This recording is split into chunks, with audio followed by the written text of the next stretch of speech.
Каде е етичката граница, кој е етичкиот кодекс при објавување на вакви содржини или видеа кога имаме врстичко насилство кое подразбира и малолетници, како што беше последниот случај. Токму на оваа тема се наоѓаме во Советот за етика на медиуми, каде што ќе разговараме со Билјана Ѓорѓиевска. Билјана, добро утро. Добро утро. Случај кога станува збор за малолетници и врстичко насилство, која е границата меѓу информирањето на јавноста и сензационализмот? Предпоставувам дека е тенка таа граница, меѓутоа како конкретно да се внимава и кога се преминува таа граница? Се разбира дека овие случаи се многу сензитивни, медиумите имаат огромна улога, треба да информираат, но треба да ја следат приказната и да истражуваат, да дојдат до коренот на ваквите инциденти, а не да се задоволат со сензационализам во насловот, што ќе привлече многу отворања и кликови, како што велиме, и оваа приказна ќе остане после 3 дена заборавена. Како што имаме прилично слични приказни во минатото, за кои не знаеме исход и за кои не знаеме каде бил коренот за тој проблем.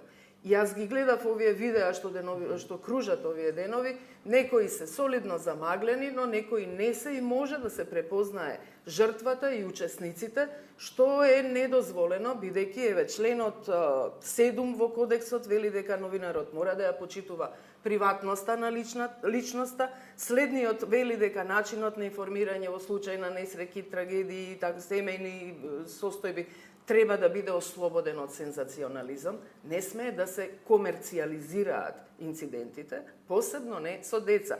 Потоа, не смеат да се интервјуираат или фотографираат или пуштаат видеа каде што има деца помали од 16 години без дозвола од родителите. Неколку членови од кодексот се однесуваат на оваа состојба и во многу случаи деновиве се прекршени.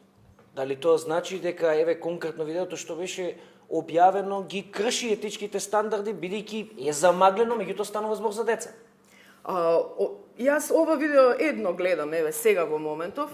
На него може да се препознаат учесниците. Може да се препознаат по облеката, по гестовите, може, не е доволно замаглено.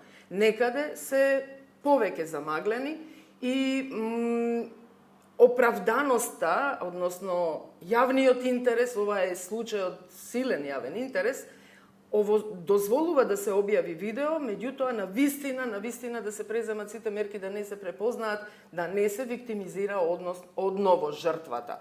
И овие учесниците исто така во настанот, можеби по 20 години, многу ќе се срамат од тоа што го правеле сега.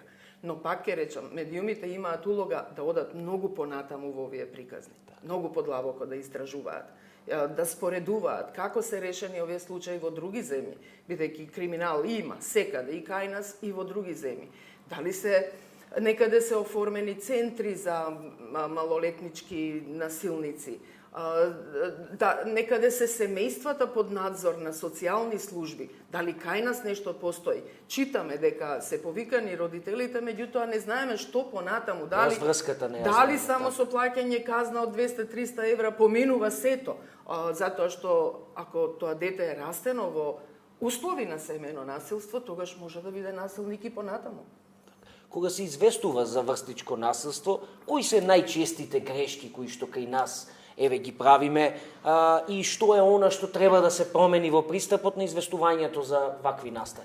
Главно ова што веќе го рековме, да се внимава идентитетот на децата, да не биде откриен, да биде почитувана нивната приватност, да не се виктимизираат одново, но да се обработат приказните многу подлабоко и да се бара коренот и да се бараат сите можни агли на оваа приказна, што се придонесува. Дали содржините во училиштето немаат доволно, не ги учат децата доволно на емпатија, дали родителите во дадениве услови во кои живееме се ги препуштаат децата сами на себе.